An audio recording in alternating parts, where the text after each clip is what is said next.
आज आप लोग के सामने हम बीएससी पार्ट 1 का सिलेबस बताने जा रहे हैं। First of all BSc part 1, इसमें जैसा हम लोग पहले से जान रहे हैं कि 2 पेपर होता है, पेपर फर्स्ट और पेपर सेकंड। पेपर फर्स्ट में पहला क्वेश्चन जैसा हम लोग जानते हैं ऑब्जेक्टिव होता है। 10 ऑब्जेक्टिव होता था, 2 मार्क्स का होता था, 20 मार्क्स कंपलसरी है, ये तो सबको देना है। नेक्स्ट उसके बाद ग्रुप शुरू हो जाता है। ग्रुप ए में अपना है सेट थ्योरी एंड ट्रिग्नोमेट्री।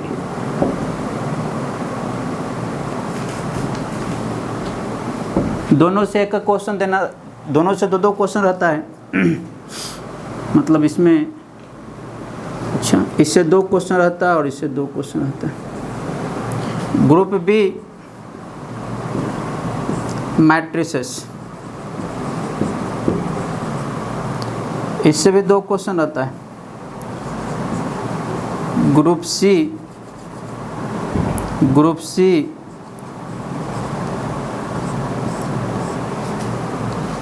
सी यह होता है LPP, इसको हम लोग लीनियर प्रोग्रामिंग प्रॉब्लम भी बोलते थे। लीनियर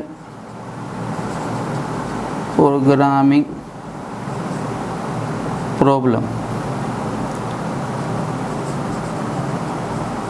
प्रॉब्लम LPP, ठीक। एंड ग्रुप डी, ये भी 2 क्वेश्चन रहता है, इससे भी 2 क्वेश्चन रहता है। और ग्रुप डी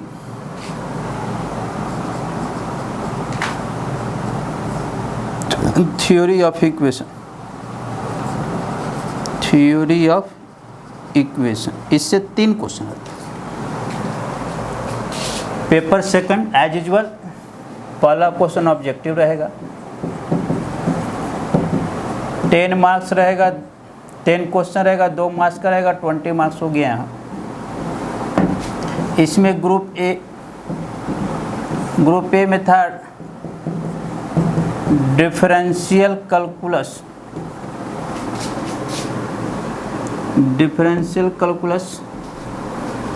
इससे 3 क्वेश्चन। ग्रुप बी में था अपना इंटीग्रल कैलकुलस, इसमें 2 क्वेश्चन, इससे 2 क्वेश्चन आता है। अगेन ग्रुप सी में 2 डायमेंशनल कोऑर्डिनेट ज्योमेट्री, 2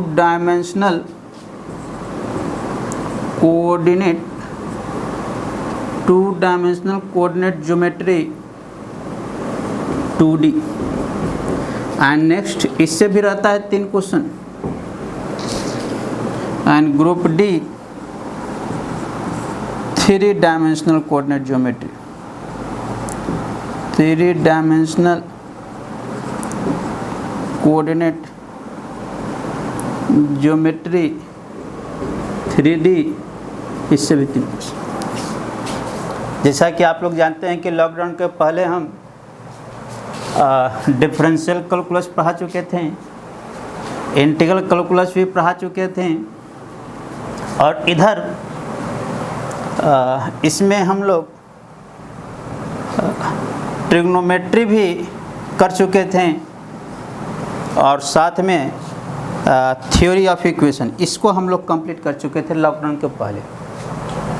अब बिकॉज आप लोग जान ही रहे हैं कि एक मंथ से ऊपर हो गया है लॉकडाउन का समय, और अभी सिलेबस भी का भी अनसर्टेनिटी भी है कि कब तक ही होगा। इस सेंस में हम शुरू किए हैं आप लोग को जो छोटा छोटा टॉपिक बचा हुआ था, उस टॉपिक में जैसे आप मैट्रिसेस है, बिल्कुल इसमें आप अगर पाटलिपुत्रा यूनिवर्सिटी या मगध यूनिवर्सिटी का सिलेबस देखेंगे तो हर साल एक रैंक ऑफ मैट्रिक्स निकालने के लिए आता है। तो हम लोग रैंक ऑफ मैट्रिक्स और जैसे LPP से ऐसा मतलब कि ऐसा क्वेश्चन है ना कि आना है और बिल्कुल स्ट्रेट फॉरवर्ड, इसमें कोई ज़्यादा कुछ उसमें नहीं है, सर्टेनिटी है कि बनना ही है। तो ऐसे ऐसे टॉपिक है, मैट्रिसेस है, LPP है, बहुत छोटा ड्यूरेशन का है, 2-3 वीडियो में आप देखिएगा कि बिल्कुल आप लोग को समझ में भी आ जाएगा और कंप्लीट हो जाएगा, इसमें कोई प्रॉब्लम है नहीं। तो हम आज इसमें फर्स्ट टॉपिक शुरू करने जा रहे हैं आपको मैट्रिसेस। मैट्रिसेस में ऐसे आप लोग 12 क्लास में भी कुछ मैट्रिसेस के विषय में पढ़े होंगे, जैसे इन्वर्स ऑफ ए मैट्रिक्स निकालना, एडिशन, सब्ट्रैक्शन, मल्टीप्लिकेशन वगैरह सारा कुछ तो आप जानते ही हैं। लेकिन यहाँ जो मैट्रिसेस में आपके जो सिलेबस में कहता है, एक स्पेसिफाई कर दिया रैंक ऑफ ए मैट्रिक्स, और ये रैंक ऑफ ए मैट्रिक्स हर बार आता है और बहुत अच्छा है। हमको तो अगर आपको पूरा कन्फिगरेशन पता होगा कि टोटल आपको 5 लॉन्ग क्वेश्चन का जवाब देना है और selecting at least 1 from each group.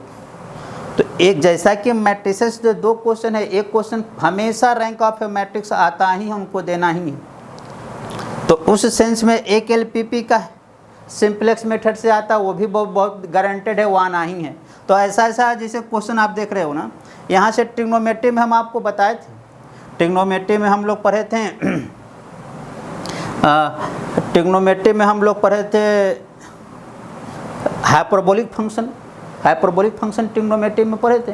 एक क्वेश्चन बिल्कुल कन्फर्म है कि उससे देता ही है, हम लोग कर चुके हैं हाइपरबोलिक फंक्शन। और उसमें था हाइपरबोलिक फंक्शन के बाद था एक रिजोल्यूशन इनटू फैक्टर, उससे भी एक क्वेश्चन आता है, वो भी आपको ये सब तो कंप्लीट हम करवा चुके हैं, इससे पक्का है कि बन जाएगा एक question.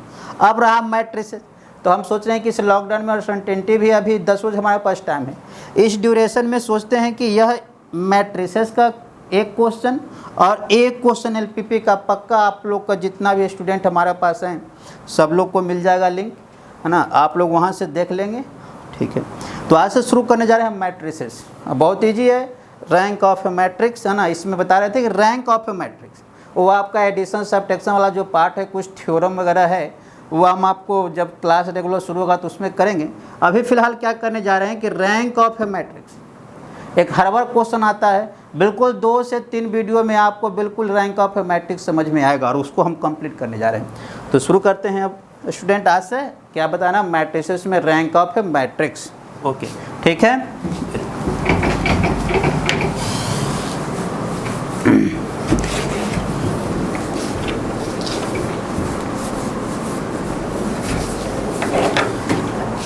Student, rank of a matrix, rank of a matrix, इस रैंक ऑफ ए मैट्रिक्स को हम 3 मेथड से फाइंड आउट कर सकते हैं। पहला क्या है भाई, पहला को बोलते हैं माइनर मेथड। पहला क्या है, माइनर मेथड, या इसी को डिटर्मिनेंट्स मेथड भी बोला जाता है, determinants method. Rank of a matrix निकालने का कितना मेथड है, 3 मेथड। 3 मेथड से हम लोग रैंक ऑफ ए मैट्रिक्स निकाल सकते हैं। पहला क्या है भाई, माइनर मेथड, या इसी को क्या बोलते हैं, डिटर्मिनेंट्स मेथड। दूसरा क्या है, rank of a matrix, rank of a matrix by reducing, rank of a matrix by reducing it in, rank of a matrix by reducing it in, rank of a matrix by reducing it in normal form, in normal form, या इसी को canonical form, rank of a matrix by reducing it in normal form या canonical form।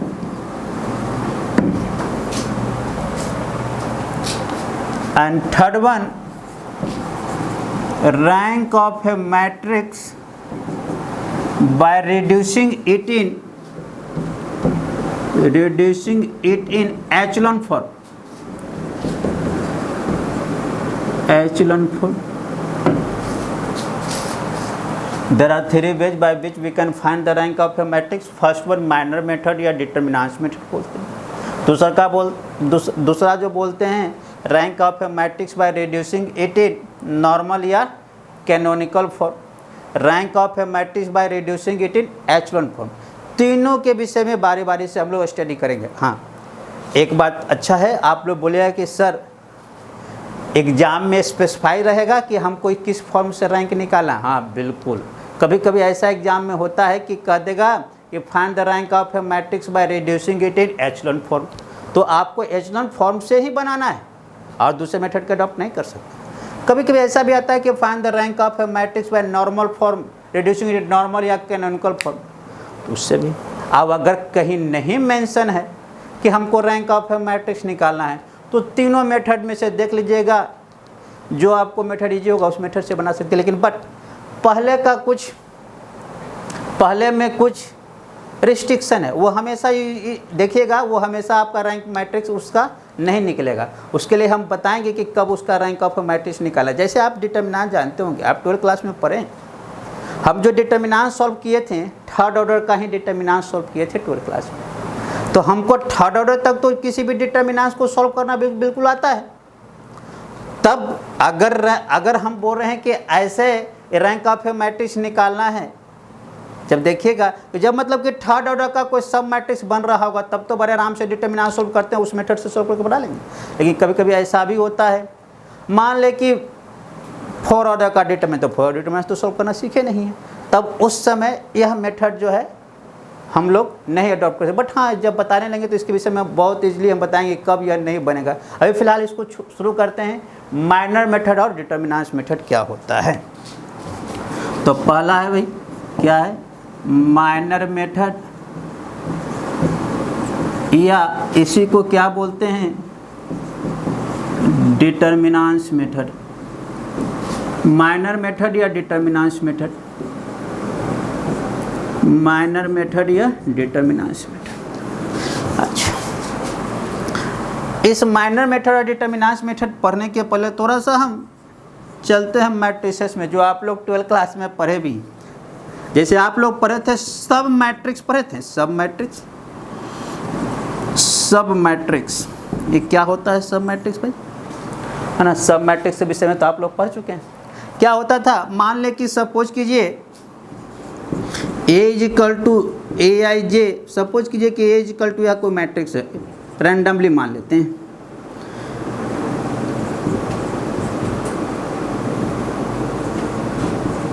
Suppose कीजिए कि ये matrix है, कैसा matrix है 3/4 मैट्रिक्स। 3/4 मैट्रिक्स, नंबर ऑफ रोज 3 है और नंबर ऑफ कॉलम 4 है, एंड दिस है मैट्रिक्स ऑफ ऑर्डर 3/4। अब सब मैट्रिक्स ऑफ मैट्रिक्स क्या है, आप ऐसा करो ना, इस मैट्रिक्स से कुछ रो और कुछ कॉलम को छोड़ दो और उसके बाद एक नया मैट्रिक्स बना लीजिए। वह जो मैट्रिक्स होगा वह प्रीवियस का क्या कहलाएगा, सब मैट्रिक्स। सब मैट्रिक्स क्या हो गया, तो इसका 1 2 3 5 6 7 9 10 11। हाँ, यह जो मैट्रिक्स हम बताए हैं वह यह तो 3/3 का है भाई। डैट मीन्स यह क्या हुआ, इस मैट्रिक्स का क्या हो गया, सब मैट्रिक्स। तो हम लोग सब मैट्रिक्स ऑफ मैट्रिक्स हुआ क्या, तो सब मैट्रिक्स क्या हुआ, किसी मैट्रिक्स का सब मैट्रिक्स क्या होता है, पार्टिकुलर रो या कॉलम को आप छोड़ दो और उससे जो नया मैट्रिक्स बनेगा उसी को क्या बोलेंगे, सब मैट्रिक्स ऑफ मैट्रिक्स। ठीक, अच्छा, और एक बात और, खुद यह मैट्रिक्स अपना ही यह सब मैट्रिक्स है, क्योंकि इसमें किसी रो या किसी कॉलम को नहीं छोड़ेंगे, खुद लिख देंगे तो वो भी एक सब मैट्रिक्स ऑफ मैट्रिक्स होगा। ठीक है, यानी कि सब मैट्रिक्स आप लोग समझ में आ गया। सब मैट्रिक्स व्हेन लिखाने का जरूरत नहीं है तो 12th क्लास में, ठीक है। अच्छा, सब मैट्रिक्स या इसके विषय में पढ़ ली। और दूसरा थोड़ा सा हम लोग इसके विषय में थोड़ा सा पढ़ लेते हैं, वह क्या, वह आप लोग minor of a matrix, minor of a matrix, minor of a matrix आप लोग 12th क्लास में पढ़े थे सब, माइनर ऑफ ए मैट्रिक्स बिल्कुल पढ़े। क्या होता था minor of a matrix, minor of a matrix क्या होता है, सपोज कीजिए एक कोई मैट्रिक्स है 1 2 3 4 5, 1 2 3 4 5 6 ये को मैट्रिक्स। माइनर क्या होगा? माइनर क्या होगा? तो माइनर होता है यह जो मैट्रिक्स है जितना भी पॉसिबल स्क्वायर सब मैट्रिक्स। अच्छा, स्क्वायर मैट्रिक्स किसे बोले थे? याद होगा आपको, स्क्वायर मैट्रिक्स भी आपको पता होगा। Square matrix, a matrix is said to be square matrix if number of rows and number of column both are equal। अगर नंबर ऑफ रोज और नंबर ऑफ कॉलम इक्वल है तो ऐसा मैट्रिक्स को क्या बोलते थे हम लोग? Square matrix. दैट मीन्स कहने का sense minor of a matrix क्या होता है? तो माइनर ऑफ ए मैट्रिक्स क्या होता है? उस मैट्रिक्स का जितना भी पॉसिबल स्क्वायर सब मैट्रिक्स होगा वह सब क्या कहलाएगा? माइनर। हमारे 12th क्लास में आप लोग को कन्फ्यूजन होता था, है ना? उसमें 12th क्लास में क्या क्या दिया था एनसीईआरटी में? वह सिर्फ निकालने के लिए माइनर दिया था, वह सेकंड ऑर्डर का एक डिटर्मिनेंट दे दिया था, एक थर्ड, उसमें माइनर आप लोग बताते थे। अभी फिलहाल हम यह जो स्क्वायर मैट्रिक्स नहीं दे, इसका हम माइनर पूछ रहे हैं। तो इसका माइनर क्या हो सकता है? हाँ, इसका माइनर हो सकता है क्या? पहला इसका माइनर क्या हो सकता है? तो सेकंड ऑर्डर का भी माइनर बन सकता है। अच्छा, एक बात है, पहले कैसा है भाई? यह मैट्रिक्स 2/3 है। इतना हमको पता हो गया कि जो भी सब मैट्रिक्स स्क्वायर सब मैट्रिक्स होगा वह 3 ऑर्डर का नहीं होगा। जो स्क्वायर सब मैट्रिक्स होगा वह 3 ऑर्डर का नहीं होगा। होगा क्या? तो जो स्क्वायर सब मैट्रिक्स होगा वह चाहे तो 2 ऑर्डर का होगा या फिर क्या होगा? 1 ऑर्डर का। जब 2 ऑर्डर का होगा तो क्या क्या पॉसिबिलिटी है यहाँ से हम लोग देख लेते हैं। अच्छा, तो 2 ऑर्डर का स्क्वायर सब मैट्रिक्स निकालना है। आप ऐसा करो ना, यह थर्ड कॉलम को डिलीट कर दो तो क्या होगा? पहला पॉसिबिलिटी है ना, स्क्वायर सब मैट्रिक्स ऑफ ऑर्डर 2, स्क्वायर सब मैट्रिक्स ऑफ ऑर्डर 2। फर्स्ट 1 2 4 5, ठीक है। अगेन इसको डिलीट कर दिया, हो गया। फिर ऐसा करते हैं, इसको डिलीट कर देते हैं तो 1, अच्छा स्क्वायर सब मैट्रिक्स, अच्छा ठीक। और इसका माइनर निकालना है तो आप ऐसा करो, इसका क्रॉसपोंडिंग डिटर्मिनेंट्स भी निकाल लो। यह जो मैट्रिक्स हो गया, अच्छा फिर लिख लेते हैं, यह हो गया। फिर अगेन यहाँ से हो गया 1 4 1 4, इसको अच्छा ठीक है, ये दोनों ले लिए हैं, ठीक है। अच्छा ठीक 1 4, ठीक है। 1 4 3 6, इसको भी आप कंसीडर कर सकते हो। अगेन यहाँ भी कंसीडर कर सकते हैं 2 5, एक बार इसको डिलीट कर दी, एक बार इसको डिलीट कर दी, एक बार इसको डिलीट कर दो, ठीक है। 2 5 3 6, है ना। और बन सकता है, एक बार ऐसा करेंगे, बीच वाले को डिलीट कर देंगे, यहाँ से ये भी बन जाएगा। ये तो हो चुका है, ठीक, इतना ही होगा। ये तो हो गया पॉसिबल सब मैट्रिक्स ऑफ। अच्छा, अब इसका क्रॉसपोंडिंग डिटर्मिनेंट्स निकाल लेंगे, वही इसका क्या हो जाएगा? माइनर हो जाएगा। यह क्या हो गया? स्क्वायर सब मैट्रिक्स ऑफ ऑर्डर 2। ऐसा भी पॉसिबल है, ऐसा भी पॉसिबल है आपके पास। यहाँ से स्क्वायर सब मैट्रिक्स ऑफ ऑर्डर 1, तो इंडिविजुअल एलिमेंट यस। अब पहला मैट्रिक्स यह बना दिए, इंडिविजुअल 2 3, ये देखिए यह भी है 2/2 है, यह भी 2/2 था, यह भी 2/2 था एंड सो ऑन। अच्छा, यहाँ भी 2/2 है, सॉरी यहाँ 1/1 है, और यहाँ भी 1/1 है, यहाँ भी 1/1 है, और हो सकता है एंड सो ऑन।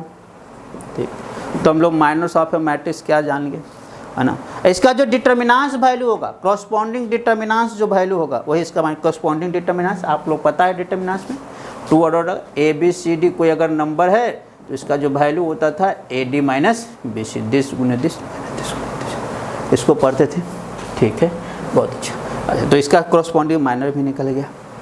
अब माइनर मेथड, अच्छा अब ठीक है, यहाँ तक तो सही है, माइनर भी समझ में आ गया। और अब हम लोग ये सब माइनर मेथड और डिटर्मिनेंट्स मेथड के पहले का था, हम लोग को जानना था कि सब मैट्रिक्स क्या होता है, माइनर ऑफ ए मैट्रिक्स, ठीक है। क्योंकि इसमें आगे चलकर रैंक ऑफ मैट्रिक्स निकालने लेंगे माइनर मेथड में, तो सबका यूज होगा। अब क्या कहता है जरा इसको जरा जानते हैं तो कहता है क्या,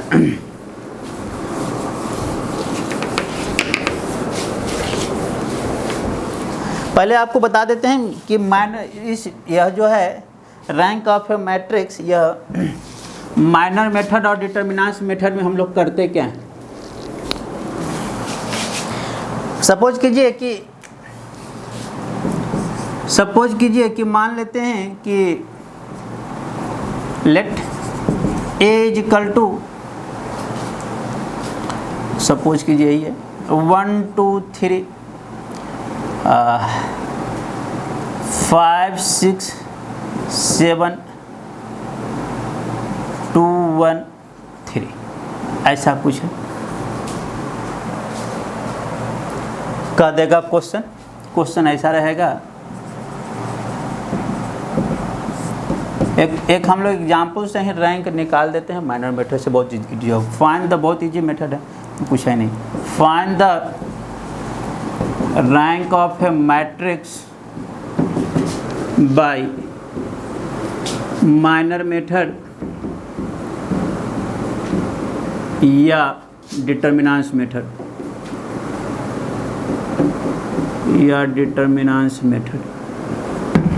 find the rank of a matrix by minor method या डिटर्मिनेंट मेथड। सपोज कि एक क्वेश्चन है, इसका हमको माइनर निकालना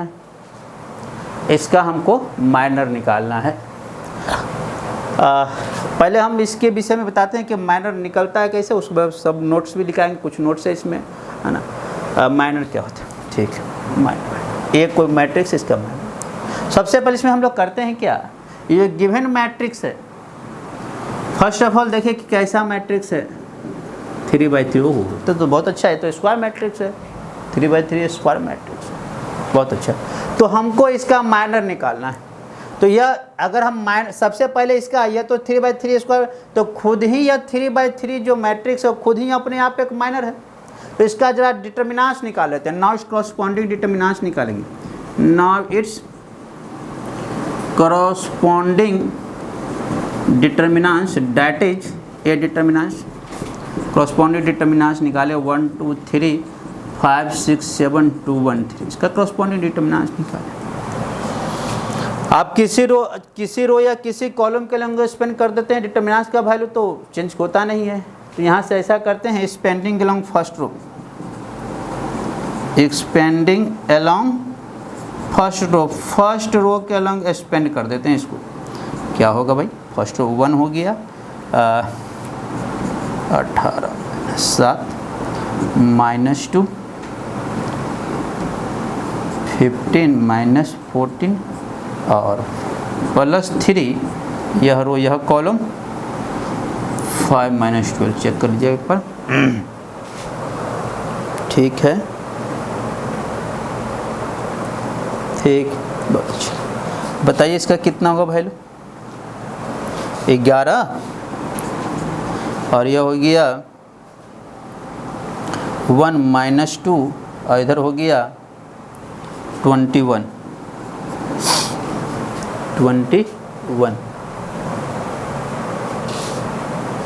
यहाँ से हो गया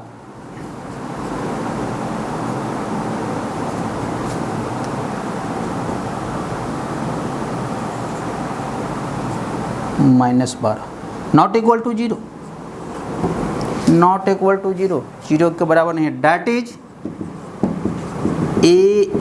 ए हम पढ़े थे नॉन सिंगुलर मैट्रिक्स, याद है? एज क्या बोले थे, नॉन सिंगुलर मैट्रिक्स, याद कीजिए आप लोग। Singular matrix, non singular matrix आप लोग पढ़ेंगे। अगर corresponding determinant is equal to 0, that matrix is called singular matrix. Corresponding determinant not equal to 0, that matrix is called non singular matrix. तो ठीक है, हम एक मैट्रिक्स दिया था, जिस मैट्रिक्स का रैंक निकाले थे। सबसे पहले देखें कि यह स्क्वायर मैट्रिक्स था, उसका कॉरस्पॉन्डिंग डिटर्मिनेंट निकालें और देखें कि नॉट इक्वल टू 0 है। तो इसीलिए इस मैट्रिक्स का रैंक, अच्छा रैंक को क्या बोलते हैं, रो से जुड़ करते हैं। यस, कोई मैट्रिक्स ए है, इस मैट्रिक्स का रैंक को रो, ठीक है। तो इस मैट्रिक्स का रैंक क्या हो गया, 3 हो गया। अगर 3 हो गया, इस मैट्रिक्स का रैंक क्या हो गया? 3 हो गया। मैट्रिक्स का रैंक क्या हो गया? 3 हो गया। कब? जबकि नॉन सिंगुलर आया है तब। अच्छा, एक और इसमें एग्जाम्पल हम 2-3 एग्जाम्पल देते हैं। वर्किंग रूल सारा कुछ लिखा देंगे, इसमें है कुछ नहीं, सारा वर्किंग रूल सब कुछ लिखवा देंगे। अच्छा ठीक, एक और एग्जाम्पल देख लेते हैं हम लोग। a इजिकल टू 1 2 3 4, जैसा यह है। तो यहाँ से भी एक क्रॉसपॉन्डिंग डिटर्मिनेंट्स निकालें। इसका 1 2 3 4 आया, 4 - 6 - 2 not equal to 0। Hence A is a non singular matrix. A is a non singular matrix. A non singular matrix हो गया, इसलिए रैंक ऑफ मैट्रिक्स इसका क्या हो गया? 2 हो गया। और पिछले अगले लेक्चर में ऐसा भी एग्जाम्पल देंगे, देखेंगे कि जब अगर 0 आ जाएगा तब क्या होगा, तब वो क्या सर रैंक वही रहेगा? बिल्कुल वैसा नहीं रहेगा। हम लोग आगे इसके विषय में नेक्स्ट वीडियो में हम लोग इसके विषय में और डिटेल में डिस्कस करेंगे। Thank you.